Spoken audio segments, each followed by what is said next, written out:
Christopher Nolan joins up with majority of the Dark Knight Rises cast to create a movie with Leonardo DiCaprio about stealing in dreams. That sounds like a really complex movie, a little crazy, and it sounds like it might not be good, but on the contrary, it wasn't a bad movie. Today, I'm going to review Inception.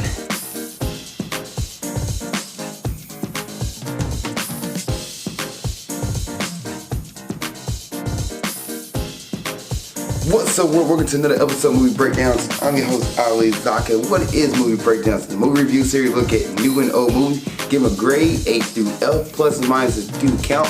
Sometimes I have a guest on, sometimes it's just me. Majority of the time it's just me. And also, before we get to the review, I do have a Patreon. On the Patreon, you have two levels. You can, first level, jump in front of everybody and just pretty much request whatever movie you want me to watch for $2 a month. And then, for $7 a month, you not only get a cut in front of everybody else, but you also be able to watch trailer reviews and movie reaction. My first first take of a movie. So I watch a movie for the very first time or haven't seen it in a long time. I get my reaction of it, you get everything from me, but not the grade. You gotta wait till the movie review comes out to get the full details. Now, to the movie Inception. This movie is probably one of my favorites of all time. But when I first watched it, I didn't think so much of it. So what's the point of the movie? There is a team of thieves who infiltrate people's minds to steal like important documents or important thoughts to like get money or to help this organization out that they work for. So they go, for example, if you have money to the code to get into a bank vault, they'll go inside, somehow get the code from your mind, and then pretty much rob whatever you need to rob. They put you to sleep in order to do this. But it's a twist in this movie. One of the guys comes to the team to ask them to infiltrate somebody's mind and pretty much put an idea into somebody's mind that will cause them to ruin their business. So the person who came with the task, I guess the taskmaster, that's like it's a villain name. That's not what I want to say.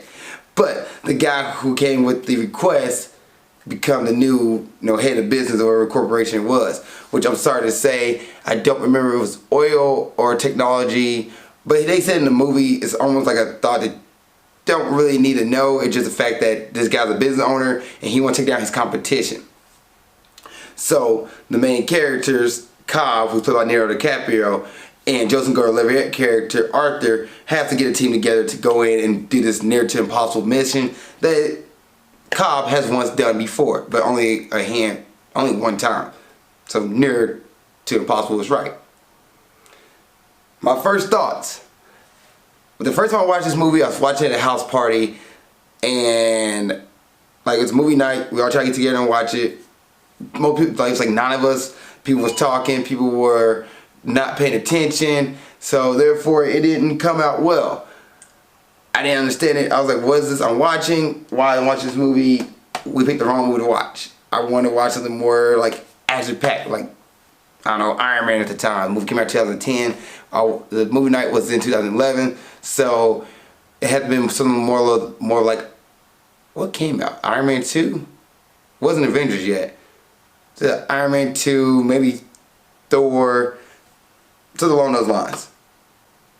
But I decided to watch the movie after the movie night was over, a couple months later, and I was like, this is a really great movie. And ever since then, I've watched this movie so many times. And every time I watch it, I always stop what I'm doing to finish the movie. Every single time. This is actually one of the first movies that I watched. I finally fully understood exposition that was done well, and not just, anime character and anime TV shows and anime TV shows. In animes, sorry about that guys, in animes who just exposition dumped to a character who already knows what's going on. So in this movie, a character was played by Ellen Page by the name of, I'm about to mess it up, so sorry guys, Ariadne, she is brought into this movie as a complete unknown. She don't know what's going on. Cobb asked her to join the team because she's an architect. She can build worlds. So they asked her to become part of the team, and as you go through the movie with her, you learn about Cobb's like dangerous wife that he locked away in his memories. You learn about how the dream world works, how to infiltrate somebody's brain. All those details are learned through Ellen Page's character, and he pretty much used her as an exposition character, but she also has a point. She's not just in the movie just to be the exposition dump and then out the door you go. She's in this movie to be the exposition character, but also become the side character and helps lead the main character Cobb through his troubles and through his issues and help him work out with his problems so everybody can get out of the dream world. I love this movie. I cannot reinstate that so many times.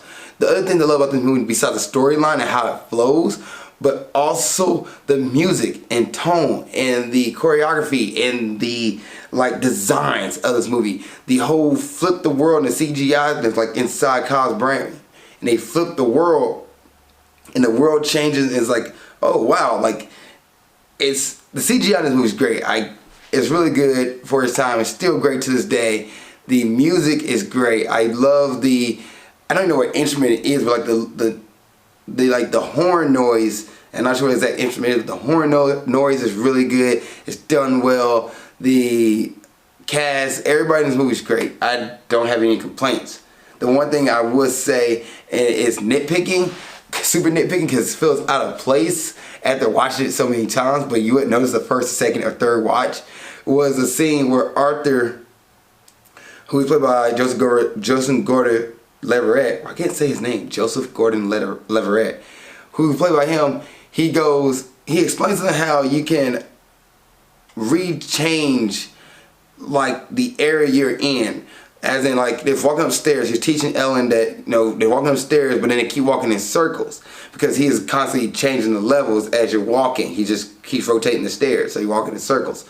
Well, there's a scene where they're inside a guy's mind, and he is fighting off one of the dude's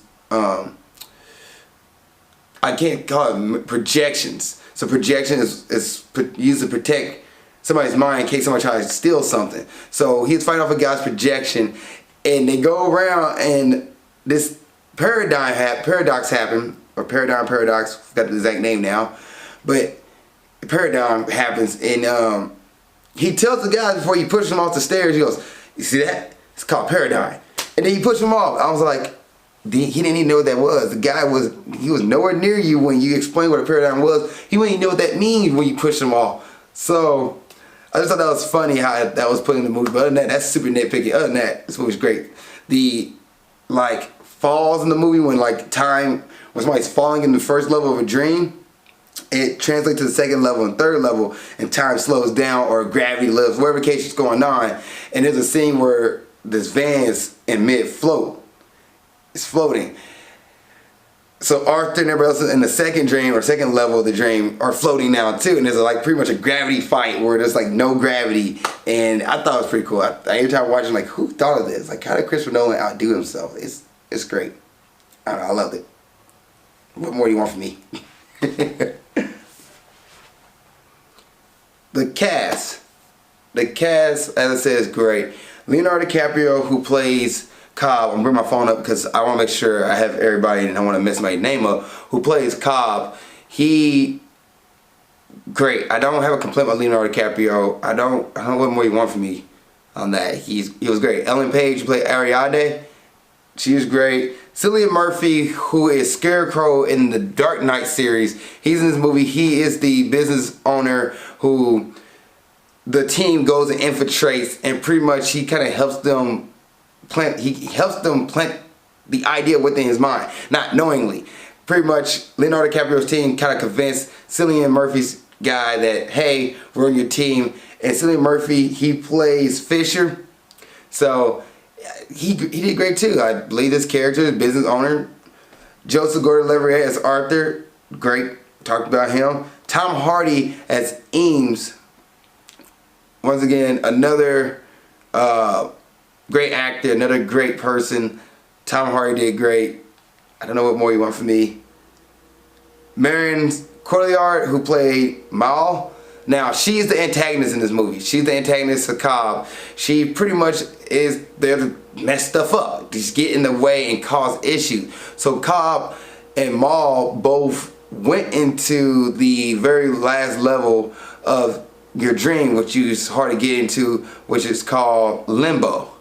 So limbo is pretty much nothing. It's gonna be nothing there unless somebody occupied the space before. The last person who was in limbo was Cobb and Maul.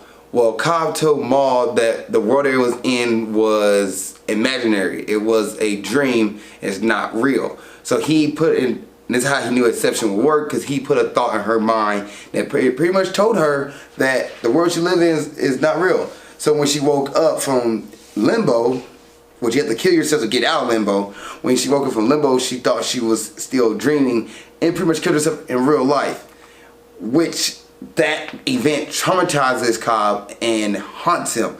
So he keeps his wife's memory alive through his dreams, and every time he sleeps, he goes and visits her. Well, she comes into all the other dreams he is in and causes issues because she just wants to be with Cobb, but Cobb has to get a mission done. And this mission is pretty much implant the seed into Fisher's mind so Cobb can get back to his home country, which is the United States. That's another thing I want to mention about the story. And you're like, what in the world is going on here?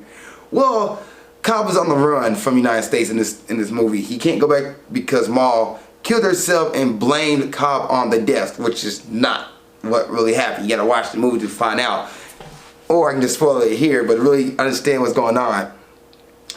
So Cobb took this mission from Ken Watanabe's character, who is Saito. He takes this mission for Saito, who's the business owner who wants to ruin Fisher's corporation, so he becomes the top dog in his business, not his business, but in his business field, which I can't remember if it was like oil or technology. But anyway, he's gonna be the #1 company in this industry, and Cobb, or Fisher's character, his character is the #1 organization in the industry, and they want to make sure that he does not continue being the #1 organization. So Ken Watanabe's character pretty much tells Leonardo's character to, if you help me do this, I can get you back in the country because I have money. And he does. At the end of the movie, they go through limbo. They pretty much infiltrates Fisher's mind, plant the seed, and get back to the United States. But yeah, and speaking of Ken Watanabe's character, Saito, I thought he did great too. But Maul, back to Marion Cotillard, I got sidetracked there, guys, sorry about that, was great. I thought she did great. I thought her acting was well. She portrayed a character of the really angry spouse who just want to be with their lover and want them to be there, but they can't, so she's just gonna go around and mess stuff up until that person realizes, hey, you're here with me. And Cobb, Leonardo DiCaprio, just can't get over the fact that his wife is not there anymore. She's not real, and he questions himself through the movie because of that, the fact that he keeps bringing her around. That was great. That was great. The movie is 2 hours and 28 minutes long, so I'd say strap yourself in for that. And this movie always wants me to want more. Every time I watch this movie, I always want more. I always want to see more of the movie, because the ending is also a cliffhanger. Like, he spins the top. He has a spinning top that pretty much shows him that if it falls over, he's in the real life. If it doesn't, then it keeps going because he's in a dream. But the ending kind of leaves you with a little bit of a teaser, like, oh, is he in the real world or he's in the dream? He doesn't know. It's about to fall over, but it doesn't. I want to know what happens. I really want to know what the next thing is going to happen. But this movie should not have a sequel. I think this movie is perfect as it is. Doesn't need a sequel. It's good. That's it.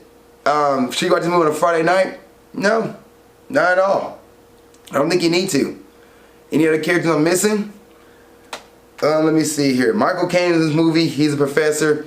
Not really. Like, he's there to help find Ellen Page character. That's about it. Dilipo Rao, who played Yosef, he's in the movie. He is the guy who gives enough medication for them to sleep. But other than that, and he's the driver because, you know, this is his formula, so he wants to be a part of the team. But he didn't make that much of an impact. I feel like he was just a side character. He's just one of the team members, and that's about it. He did his job. Everybody in this movie is great as actors and actresses. I don't have a complaint. Alright. I did mention earlier, I'm going to mention again, this is not a movie night movie. This is a Friday night movie, but not with friends. This is a movie you want to watch maybe you and your spouse, or you and your girlfriend, or you and your boyfriend, or you and just one other friend, or somebody just a chill family member, one or two people, one or two other people. I don't think you should watch this movie with a group of people, because everybody's not going to follow it. In grading time, I'm going to grade Inception a solid A. This is an A for me. I like this movie. I don't have any flaws in it. Like, I can't point out any flaws in it that really like bug me. Anything I'm really gonna point out, start nitpicking. And who likes a movie created that nitpicks? That's unnecessary. Like, nothing's really blatant about this movie. Like, I enjoyed this movie. I enjoyed it. Every time I watch it, I can't put it down. I want more. And I don't think they need to make a sequel, as I said before, but I want more. And this movie does a great job. The acting's great, the cast is great, the music's great, the storyline flows. I know, this is just a good movie. Thank you guys for watching this episode of Movie Breakdowns. I really appreciate it. See you next time. Keep being awesome. Thank you guys for watching this episode. I really appreciate it. Please like, share, subscribe, and tell a friend about my series. Tell a friend about Grind Towards Success. Tell a friend about the Movie Breakdown series. If you really like these episodes, I really appreciate it. It means so much to me. It means so much. I can't tell you how much it means. Like, it's like, I'll be really grateful you just told a friend and share and subscribe to the series. And thank you guys for watching this. Also, if you want to follow my journey outside of YouTube or Facebook, you can go to my Instagram page, and you can follow me on my Instagram page at Ali_Zakka. It's right here. Put it right here in my face. That way you're like, where's his face at? Well, it's right behind the Instagram logo. Yeah, but you can follow me on my Instagram page. And also, if you want another episode of Grind Towards Success or Movie Breakdowns, you can watch the episode of Grind Towards Success right here. You can watch the last episode of Movie Breakdowns right there. Thank you guys for watching. I really appreciate it. See you guys next time. Keep being awesome.